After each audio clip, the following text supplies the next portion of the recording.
Hi, I'm Doyle. And I'm Jordan. And I guess this week is my week to say things about myself. Or so there's some things I got to say. And I would say that there's, it's strange when one talks about oneself.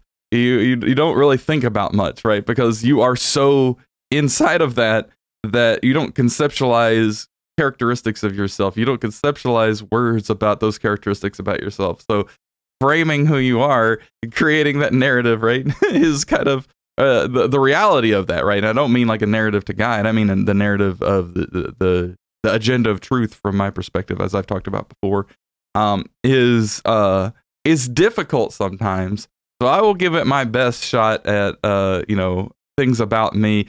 We heard a good bit about Doyle last week, and I don't want this to be the end about this, Doyle, because I went back and listened to the episode, and frankly, I enjoyed the conversation when we had it for sure, and I almost enjoyed it more after the fact because I was able to focus in different ways that I'm not when we do this in person, so to speak. But I think that I wanted this to continue. That's really the short of my point, because I think that there's a lot more ground to cover that we've not even begun to scratch the surface on in a lot of different ways, right?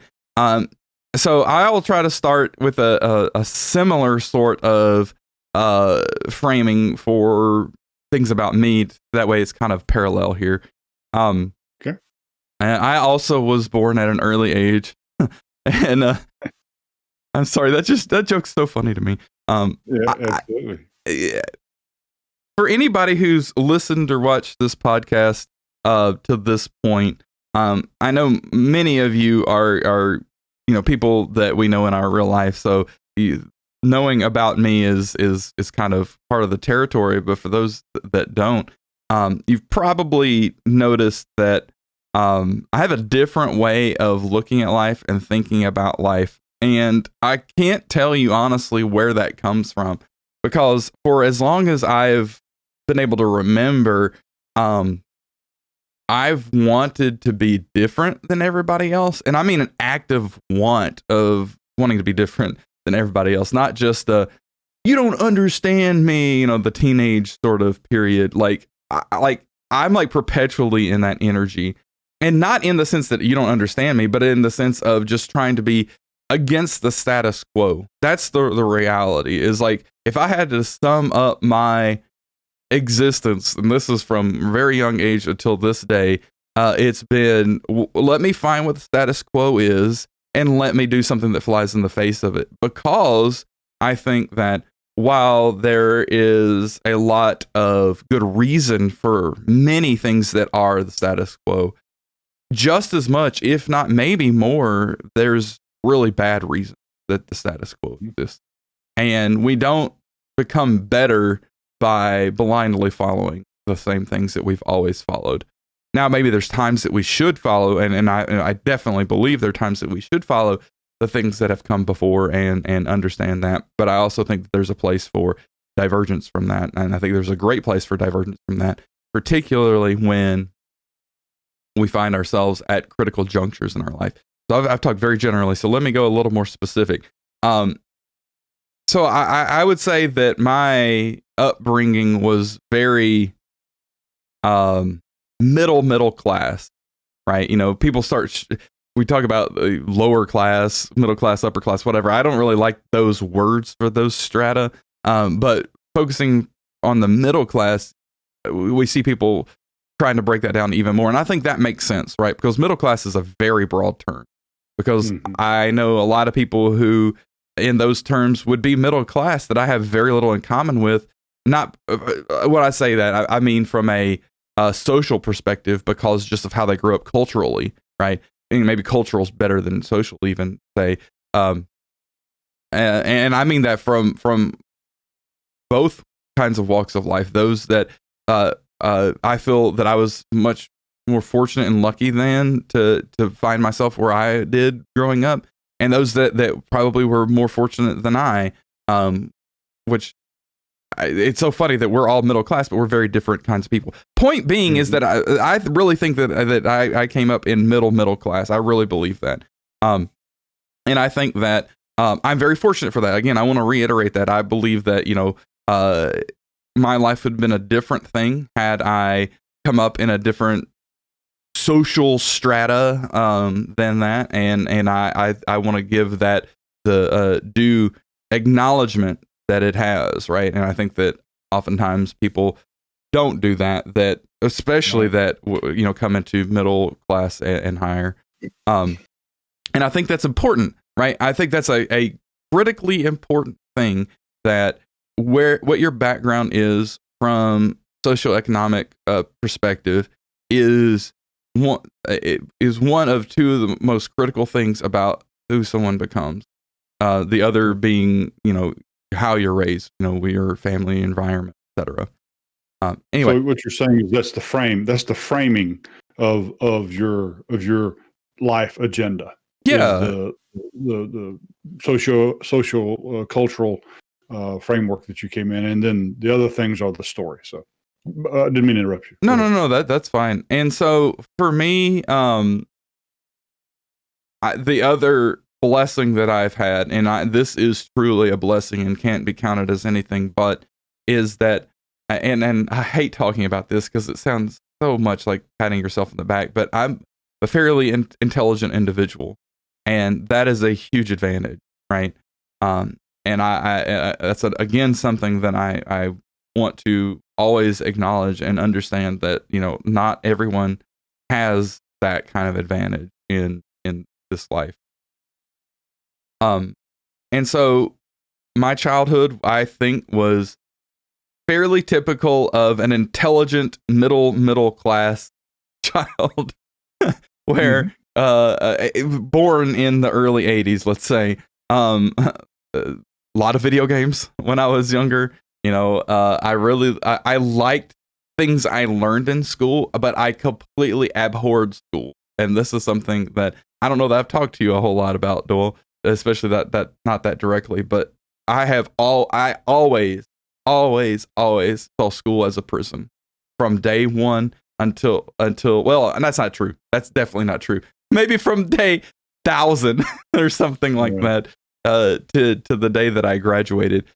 Became less so as I got into like high school, because high school is interesting because you could choose a little bit more of what you were focusing on and studying. But even then, it was such a drag to me. And that, again, the things sound so egotistical. I hate talking about myself, especially in these sorts of ways. But like, for example, in college, I studied mathematics. That's what my degree is a Bachelor of Science in Mathematics. And I love math. Always have, for as long as I can remember, and still do. I've always I loved math in school, like elementary school, middle school, high school. I was always the person, and maybe this isn't a type, maybe it's just me.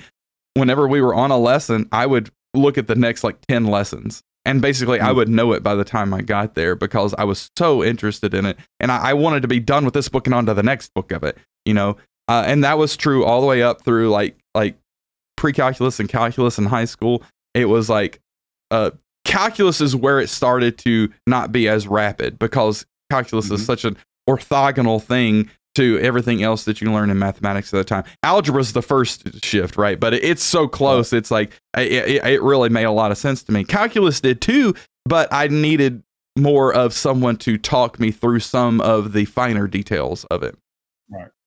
But then it was no problem. And then in college, when I finally decided, well, I'm not going to actually do music stuff as a degree, and I settled back down into the sciences, I went into mathematics because, one, I'd already had so many math classes. Two, it was so relatively easy for me, even at that level.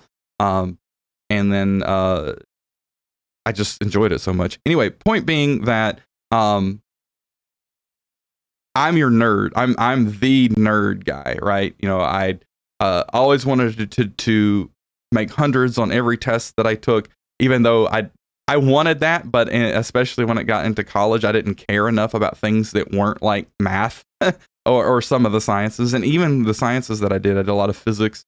I didn't care about that as much as I cared about the math. And so I went through all of that, and then ended up ended up in a career in software development because I didn't end up going to graduate school for mathematics the way that I'd actually planned due to a strange fluke. Partially a strange fluke, and partially I got married. Yeah, I feel so disjointed in trying to talk through all of this because to me, the two important paths of my life were I liked learning things. I hated school, and then the other thing is I'm a very intense musician. Like I really like music. I do a lot of music composition, performance, all kinds of stuff. That is, if there's anything in my life, topic wise, aside from math that I like more, it's definitely music, and it's not even close. Like music is the thing I was born for, which is been a struggle for me because being so good at something so technical like mathematics or software development, etc., which the mathematics translated very cleanly into software development, and I was a pretty decent software developer as well. I think that's an understatement, but proceed. Okay. Well, the society really sets you up when you have that kind of configuration as a human to take a certain path, and I was mainly on that path, and I tried to bucket every step of the way. Right, I did not go into a large corporate environment because I knew that I did not gel with that or would not gel with that, and that was just pure intuition on my part, 100% pure intuition, and it was right. From what I've seen of all that, it was 100% correct.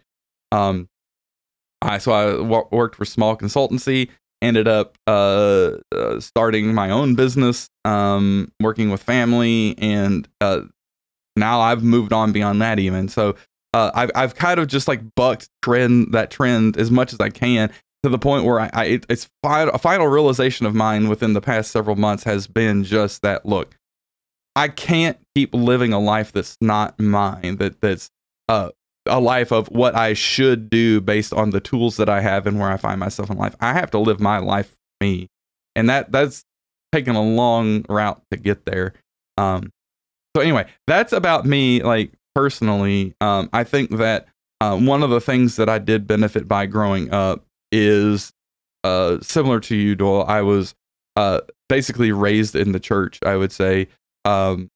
And that played a large part of my self identity, like how I saw myself for very, very, very long time. And I wouldn't say that I went away from that. I would say that things transpired that caused me to put my focus elsewhere.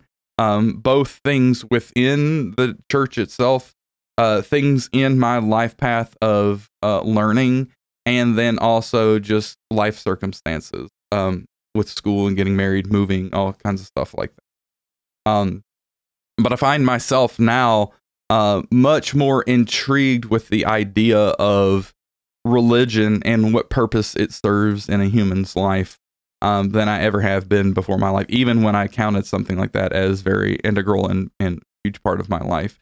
I think I would like to take a different episode to talk specifically about that, because that's a very deep topic for me and very important topic for me right now.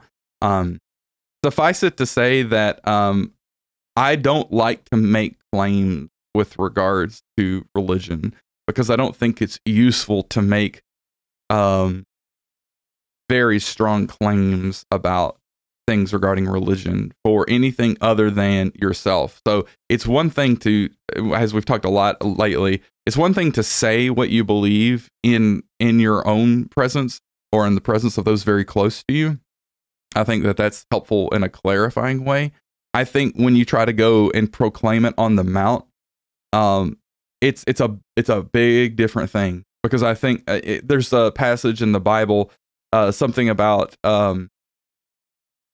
I can't remember the verse or what exactly how it's phrased, but it's something along the lines of those who would share the word or would preach the word will be held to a higher account for their actions for everything.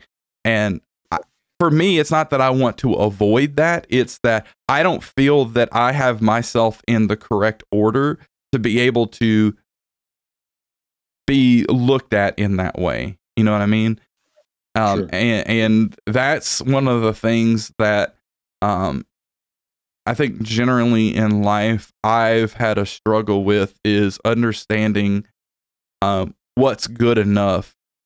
Because like I said before, I've always wanted to make really good grades in school. Well, I've always wanted to be like the perfect person. And that's just not possible. That's literally not possible. And in fact, the idea that you want to be that is very detrimental. And that's something that has been very hard for me to learn. Very, very difficult. And I would say that I'm still learning that to some degree. Mm-hmm. And so I don't think that any one human being knows enough, is good enough, has done enough, no matter who they are, to be able to say that this is the way, right? And so this is kind of revealing a little bit more.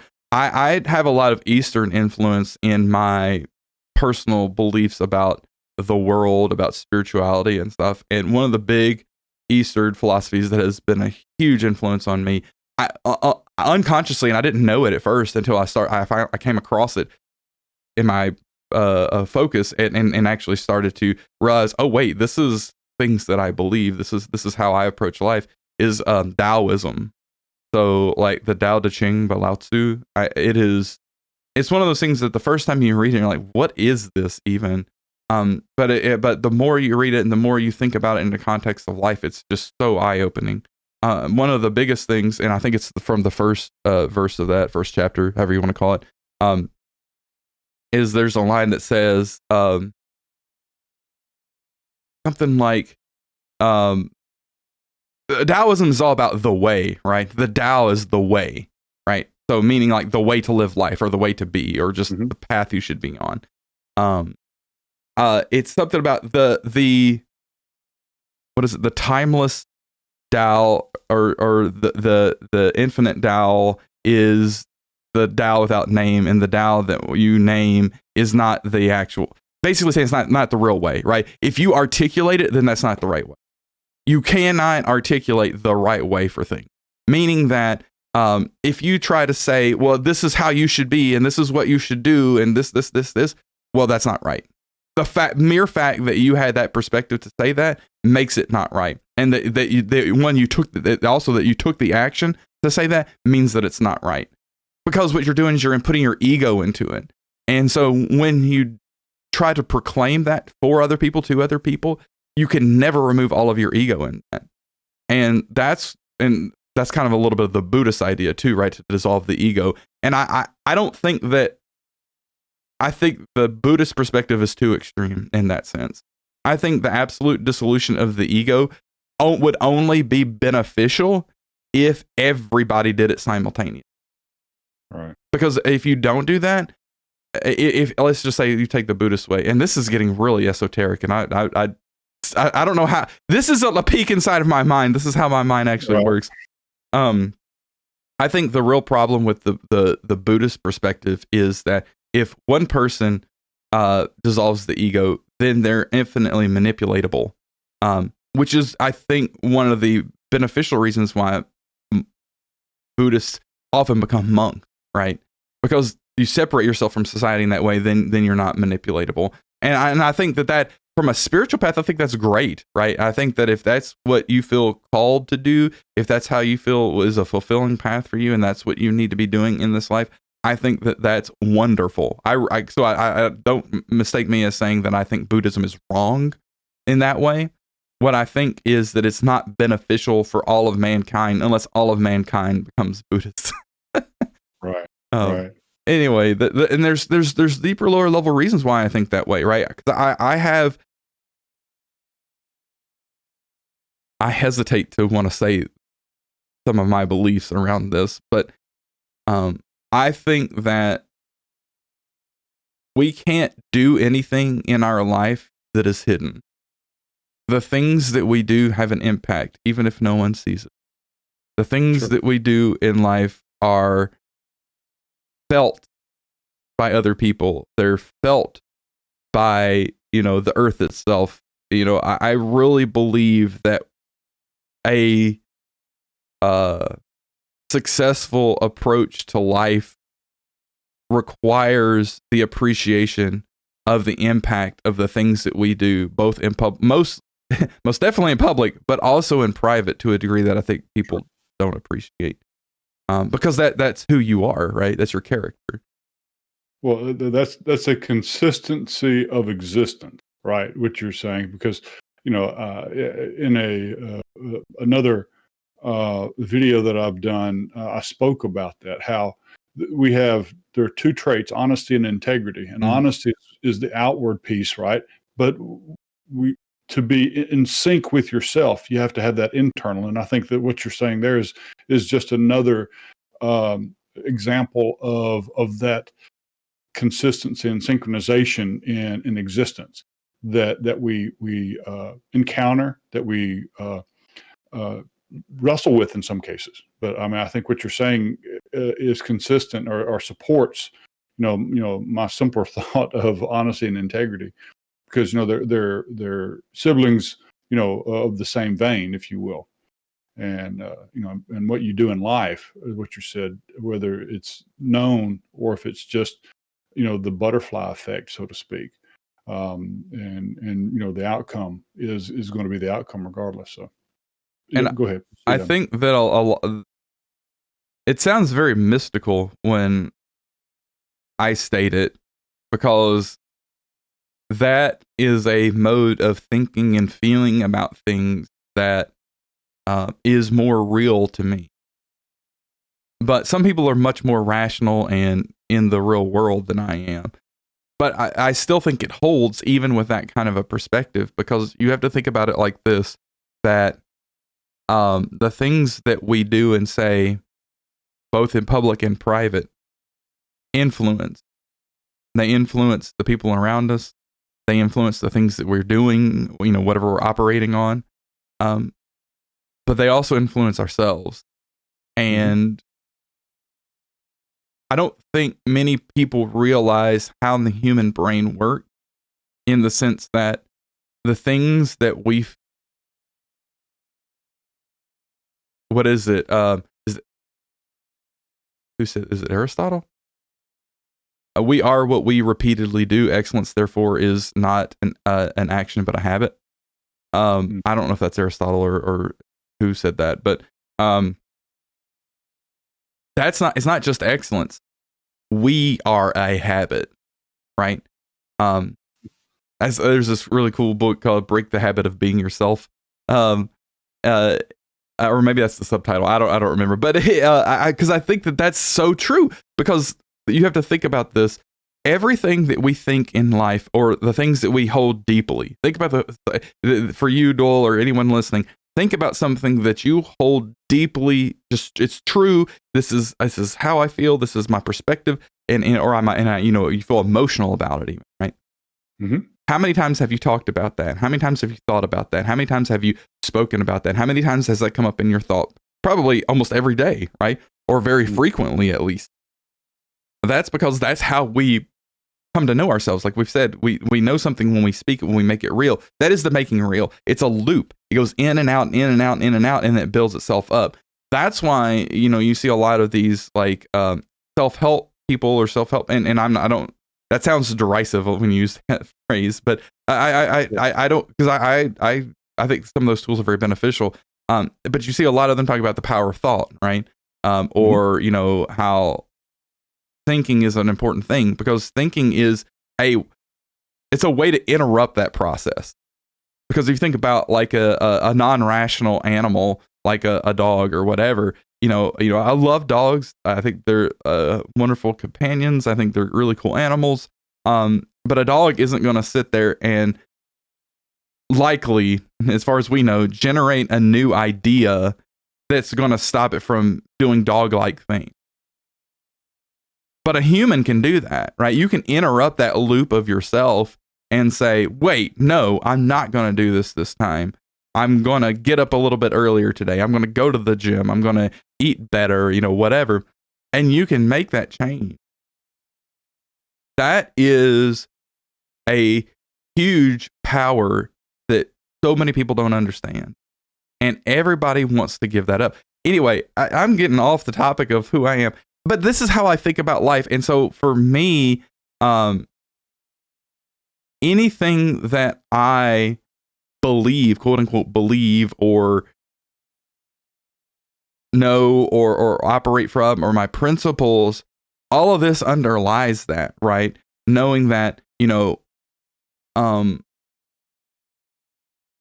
an individual human is exceedingly complex to a degree that no one, myself absolutely included, understands or respects appropriately. Let's say appropriately. Not only is that individual human exceedingly complex, that individual human is exceedingly valuable, like in a way that no one can comprehend. It is incomprehensible and inarticulatable how valuable an individual human is. That is the absolute basis of my perspective on everything in life. And that spirals up into a whole lot of different perspectives, including things like political perspectives, like you had mentioned in yours, and I would like to get to some of those perspectives of mine. But I think it is critically important to understand that that's how I approach thinking about these. That's how I approach feeling about these things. That's how I approach life generally. Because if you don't approach life with that perspective, that each individual is of paramount value, and that sounds, one, a little hyperbolic, and two, impossible. Mm-hmm. How can every individual be paramount? But it's very true, because if you don't, then that starts the path to taking advantage of people. That starts the path of manipulation. That starts the path of evil in this world. Well, you to not do that, what you're just saying, then you're categorizing or stratifying people in value, and then that gets into the temptations that could potentially lead to evil behavior and evil choices and evil actions. So right. So there's two ways to look at it, and because this just occurs to me, so that means I need to talk about it. But this is a little bit off the path, but it's very deep thought, so it may take me a little while to articulate this. I want to relate this to something that we don't talk about on the nose as much, but I definitely don't, but I'm going to, because I think it's important to right here, right now.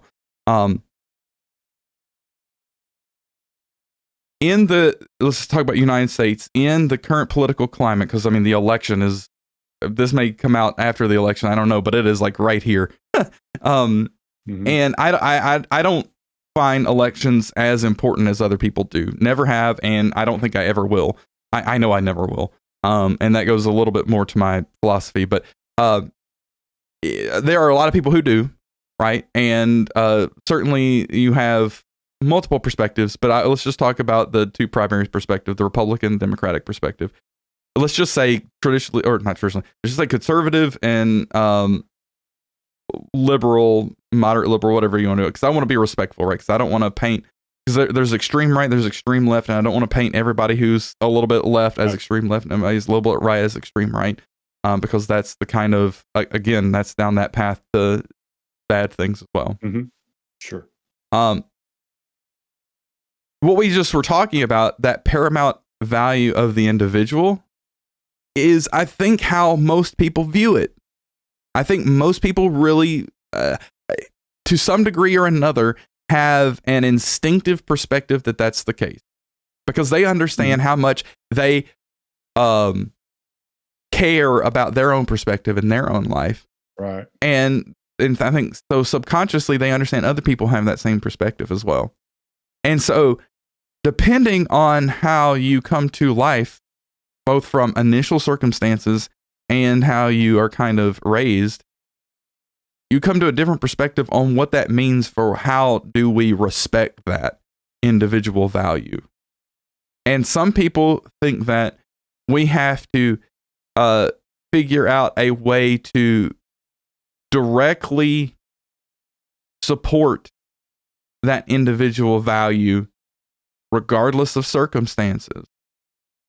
And some, in this, I'm speaking purely on this divide, some think that we need to prepare that individual to support themselves in that value and prepare them to support others that need the support to prepare themselves to support that value. One of those is a structurally supportable system. One of those is not a structurally supportable system. And this is me coming in on my opinion, but this is my perspective on it. It is not structurally supportable to say that we're going to, no matter what the cost, support every individual in that value directly. Because if you don't have as part of the system the integrity for the system to be able to build itself out, meaning that node of the system becomes integrated in itself and in the system, and is load bearing, then you can't build a bigger structure, right? Basically, it's like if a brick can't sit under another brick and not crumble, then you can't use that brick to build a building. And so the one perspective is, well, we'll just undergird the brick. Well, then what undergirding are you going to use? The other perspective is we're going to make this brick strong enough that it can support the weight it needs to support. And to me, that is the collectivist, and this is the way that I see it. I don't see it as left, right. I don't see it as, liberal, conservative, because liberal is a stolen word anyway, in my perspective. And conservative probably is in some degree too. Anyway, it is collectivist versus individualist perspective. The collectivist perspective is that the collective needs to support that one brick. Well, the thing is, what happens when there's enough bricks that the collective can't support it? Because that's a possibility. And that the collectivist never thinks about things like that because it's an imaginary perspective that there's something out there called the collective that can support it. But the collective is just other people, right? The individualist perspective is just the opposite of that. There's just other people. So we need to make the other people as strong individually as possible so that they can help other people become strong individually to the extent that they can. And this isn't to say that the Republican or the right or the conservative perspective is correct and that the left or the liberal or the Democratic perspective is wrong, because I don't believe that either. I'm not a Republican. I'm not a Democrat, not a Green Party. I'm not even a party libertarian. I'm very much off the map of all of that when it comes to politics, because all of that politics is a false system. It's a false game that is used, just like many other false systems and false games, to trap people's minds and to trap people's focus, to trap their energy and to trap their power and to take it away from them, to wrest it from their own hands and to use it for somebody else's ends. That's all of those systems are. And the problem is it feels so real, and it feels like that's not the case, and it feels so critical, and it feels so dire, and it feels like that's all that there is, that people believe that that's the case. But it's all imaginary. It's all imagination, and it's all an hijacking of pure human intentions. It's hijacking of people's true care for that individual and that individual value that people have and that people just, I think, intrinsically recognize. And so that's why I don't like talking about left-right divide. I don't like talking about politics on the nose generally, because I think all of that is truly a game that is, it's like bread and circuses, right? In the Roman Empire, that's how the Caesars kept the support of such a large constituency, is that, well, we'll give them bread so they won't go hungry, and then we'll give them circuses so they'll be entertained, so they won't be looking for anything else to worry about. And that's all it is like the realm of what's bread and circuses has expanded beyond just literal bread and circuses to like everything. Right. And that's not just in politics. I mean, clearly that's all politics is these days. But even beyond that, and it probably has always been, right? I say these days, I don't like and that whole perspective that society is devolving. Well, that perspective has been around forever as well. So that is a non-meaningful perspective from my point of view. But like even things outside of politics, like people want to vilify consumerism and advertising, which believe you me, I definitely have the perspective that there's a lot to criticize about consumerism and about advertising. But it's just another one of those false games that's trying to suck your focus. The marketing industry has this phrase, and it's so true. Attention is everything, right? Or everything is advertising. Sometimes it's said that way. But yeah, attention is literally everything. And it's not the attention like what you're paying your attention to. It's what you're focusing your energy on. Right. That's what's everything. And so everything in life, I challenge you to find something in life that isn't of your own generation, that isn't a focus trap in some way or another. Doesn't mean it's negative, but it's still a focus trap. Right. And so people's own personal power has been not just hijacked by false game systems like politics, it's also being vacuumed out of them through advertising and other attention traps. And this is where things like social media does have some problematic aspects because it's designed to take advantage of human psychology to trap it to the greatest degree possible. And not being aware of that allows people to be trapped even further in it and forever be trapped in it for all of their life. And so all of this is creating a secondary kind of false collective around attention. And so we have to figure out a way to remove ourselves from that too. The point being is that the only person at the end of the day who isn't caught in one of these false games or these false just false perspectives about how life is, the only person who's not caught up in that is yourself. You're the only person who has the potential to not be caught up in it. Let's put it that way, at least. Right. Because you have control over that. Because you can interrupt that loop like we were talking about earlier and say, no, I'm not going to do this. No, I'm not going to focus on that. No, I'm not going to believe what this newspaper says. No, I'm not going to believe what this person at a podium says. No, I'm not going to believe what this other person says. No, I'm going to believe this. This is what I believe. This is the path I'm going to take. And so the only fair, the only valuable, the only real system is the system that holds up the individual and their own perspective, their own desire, their own needs to the individual, right? It cannot be in control of anyone else but that individual. Now, meaning that if that individual wants to really punch another person, well, they can only punch the person who, in their value system, wants to be punched. Think about like UFC fighters, right? They want that. They want to go at it, right? Boxers, they want to go at it, which is it's fine. It's great, right? They agree to that. Something that if it happened in a bar or somewhere would be illegal and, all this kind of stuff. So they get thrown in jail for a bit. Totally fine for dudes to punch each other in an octagon, right? And it's totally fine that you don't like that too. You don't have to like it. Don't watch it, right? That's the thing, is the only thing that's real about life. Everything else is fake. The only thing that's real is what you want to pursue. And I mean that in the sense that real is not the right word because that's dangerous. Because I'm not a solipsist or anything like that. But the only thing that has value to you as a person is those things that have value to you directly as a person.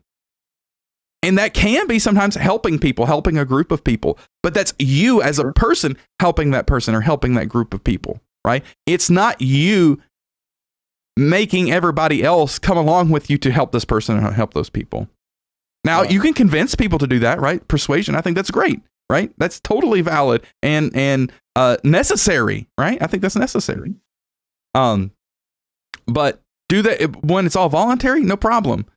And this is the crux of the perspective that I have, is that anything that is not voluntary is not aligned with truth and is invalid, and thus is illegal, against the law, and it is theft. Anything that is not a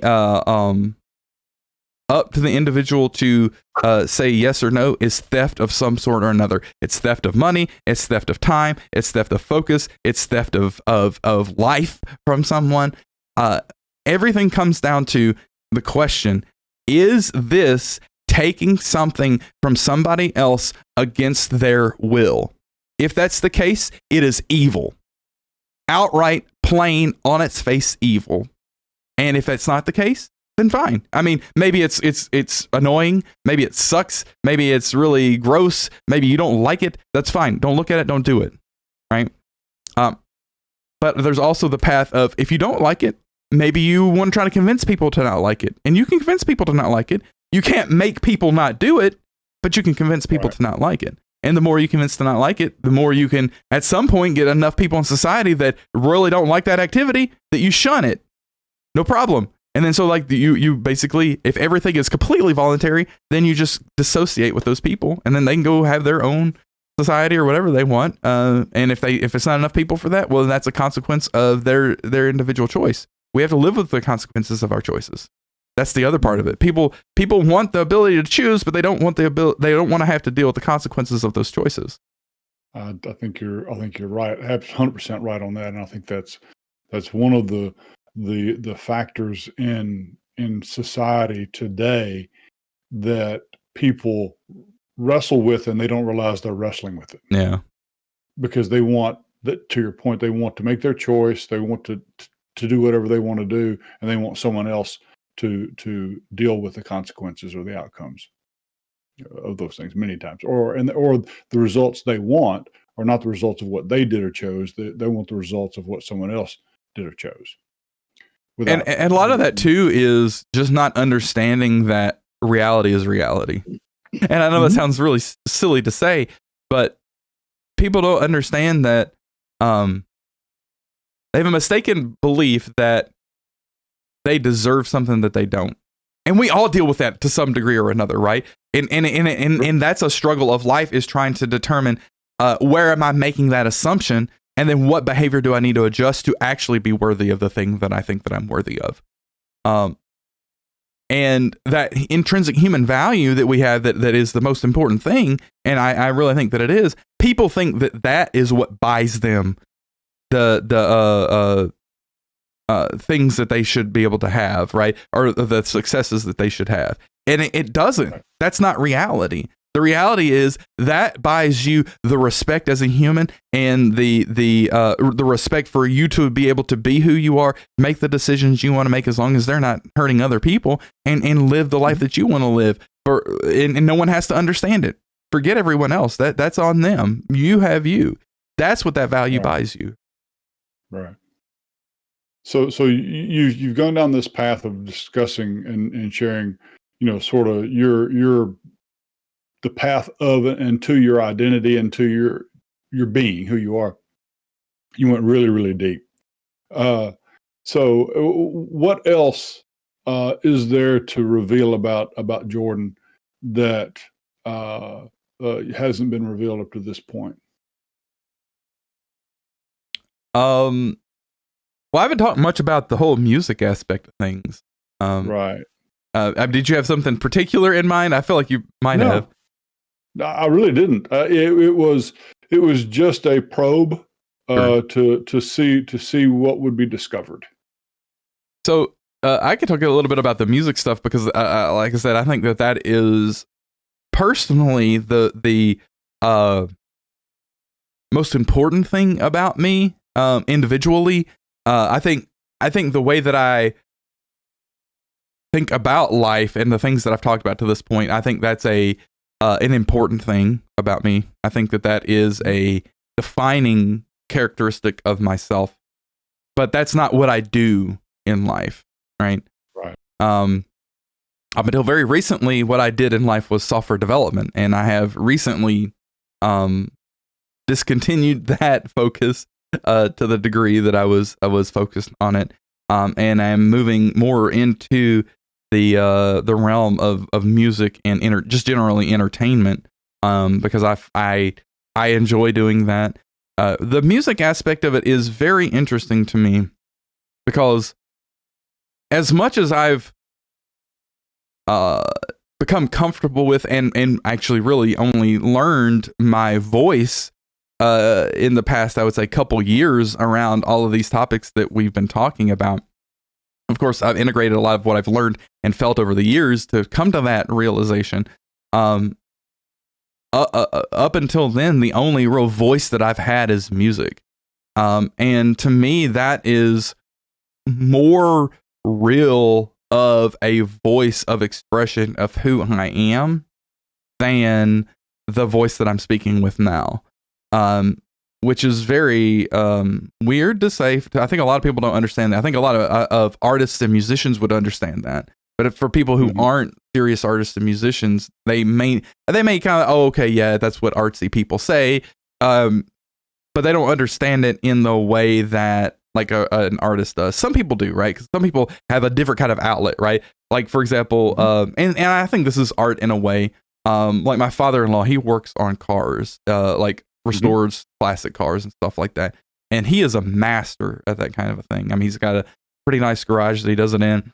And he's got the level of skill that if he wanted to, it would be his career. It's not, but he just doesn't want to make it a job. And I understand and respect that. So he's that level. But it is so clear. And, you know, I've had many conversations with my father-in-law. I love him dearly. I think he's a wonderful man. I really, really do. And so I'm also blessed in that way. But I think that it's so the case that his working on those cars, restoring those cars, doing what he does is his voice. That's his himself. That's his real expression of what he wants to be and what he not wants to be, what he is in this life, in this realm.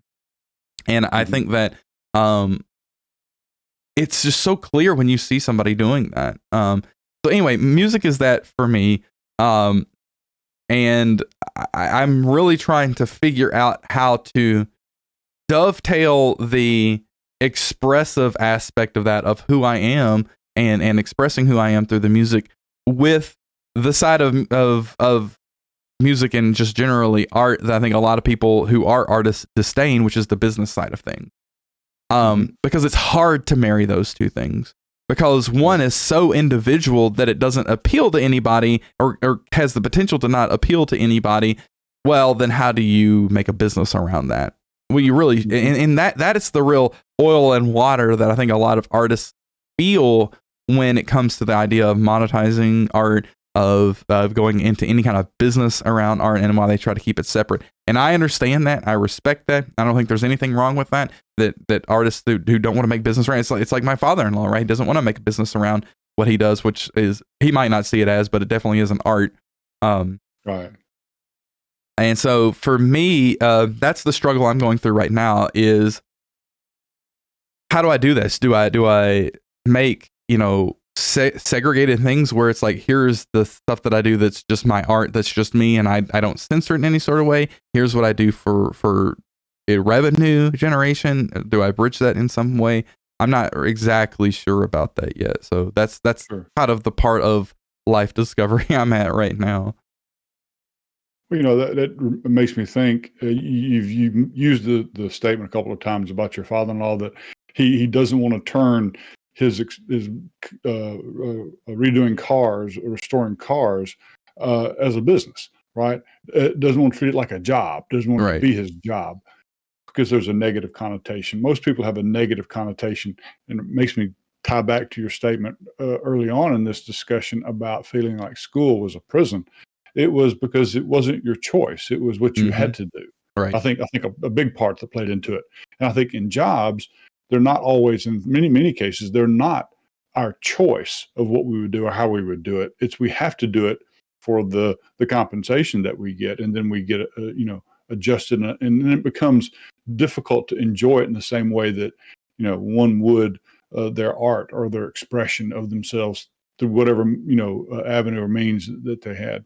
And I can see, also the second thing is that you talked about marrying, the expression of your music and your art with the business side of it.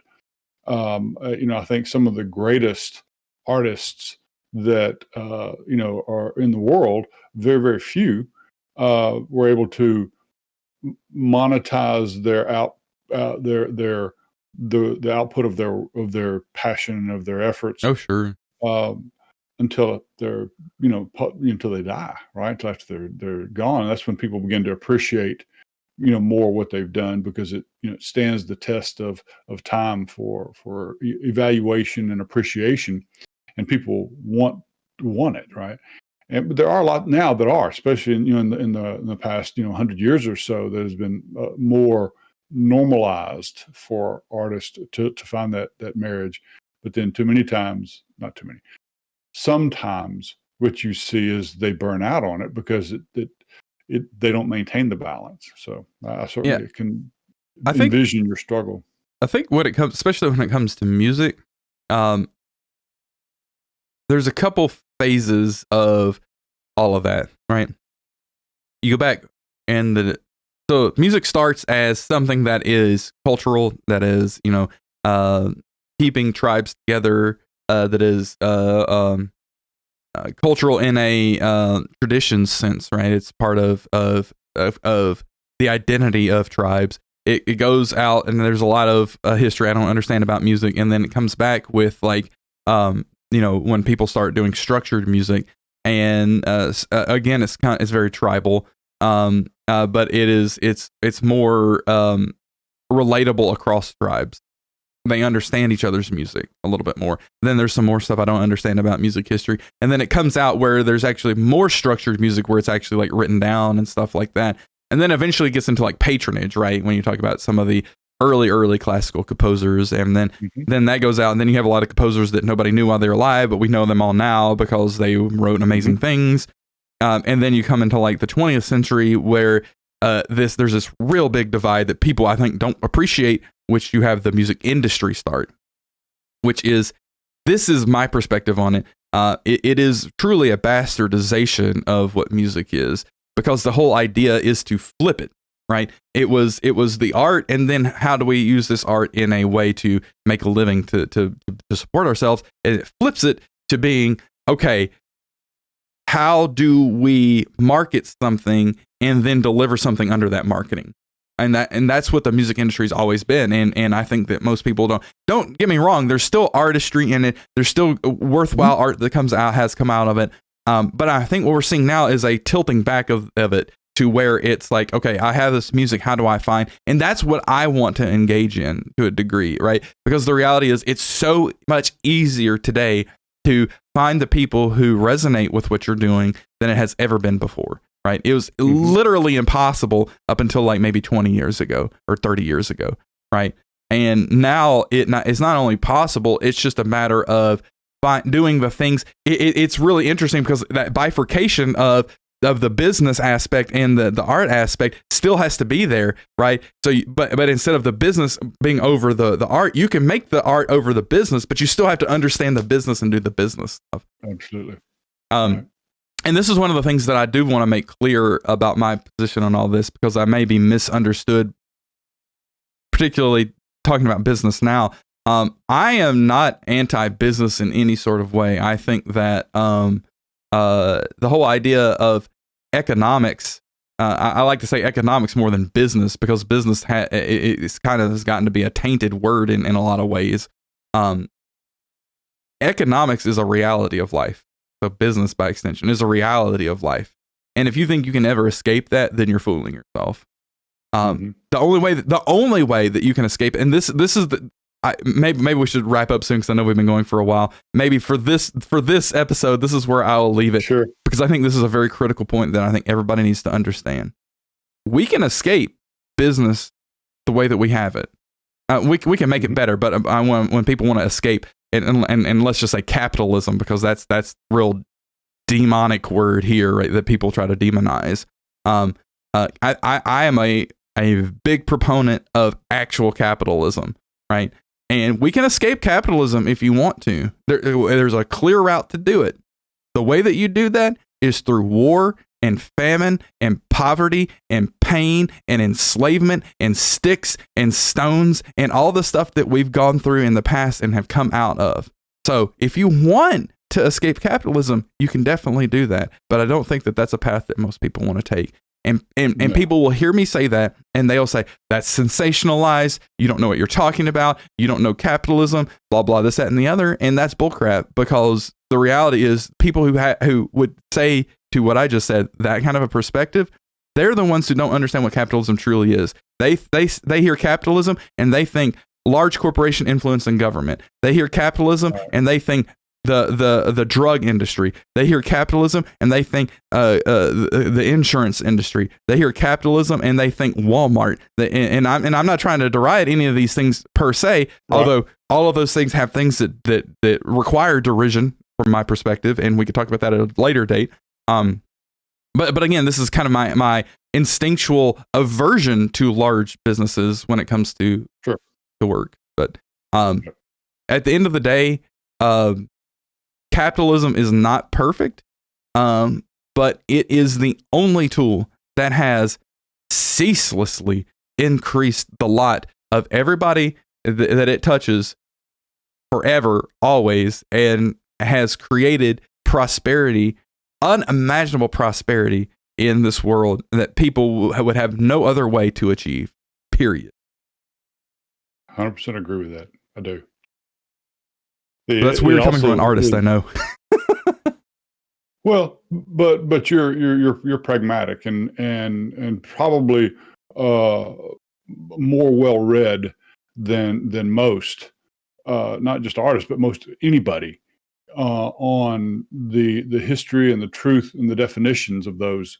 And I said truth specifically because I think that it goes back to a discussion we've had that there is truth. They're not your truth, my truth. There are things that are true, and we sometimes find ourselves in situations where people don't act like there are truths, and they defend their perspective or their point of view that may be similar to truth, but it's not true because of, and to your point about capitalism, right? That's people will say exactly what you said. Yeah, they're thinking in terms of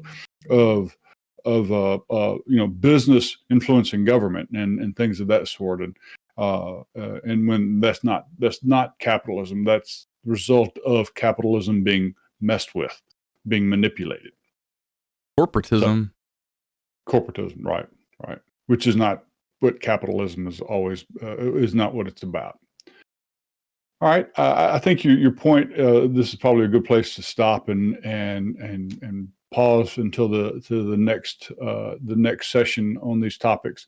I've been impressed with how deep you were able to go in this period of time we've had together, and really make some connections and connecting some of the dots for me in a better understanding. And I feel like I kind of knew you pretty well to begin with, but I think you connected some new dots for me in my understanding of you. So I appreciate that and look forward to even more as we continue down this path. Absolutely. This path, whichever direction. I think we need to keep on this direction for a bit, because I think there's a lot of questions I have for you. I'm sure there's a lot of questions you have for me, and I think that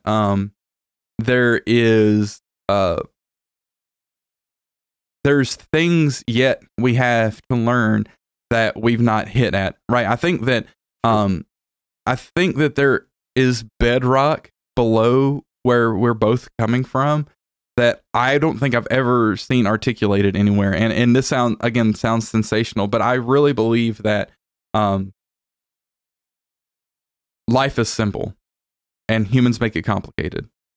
And I would like to try to strike that bedrock of simplicity that underlies both of our perspective and see how, I mean, we're pretty close, but I think we have some gap between us, and see how the path is between that bedrock and where we find ourselves. And because I ultimately want to understand more, and I feel like there is a brick wall at my understanding because I'm so in my own echo chamber, and I need to figure out how to get out of it. And you don't represent a huge deviation from it, but you do represent a deviation, and that's beneficial, I think. Right. Yep. I agree. Agreed. So cool. All right. Well, I appreciate you listening to me rant and rave over here for a little bit. Not a problem. It's my pleasure. My pleasure. All right, Doyle. Look forward to the next one. Same here. Same here. We'll see you next time. All right. See ya. Bye now.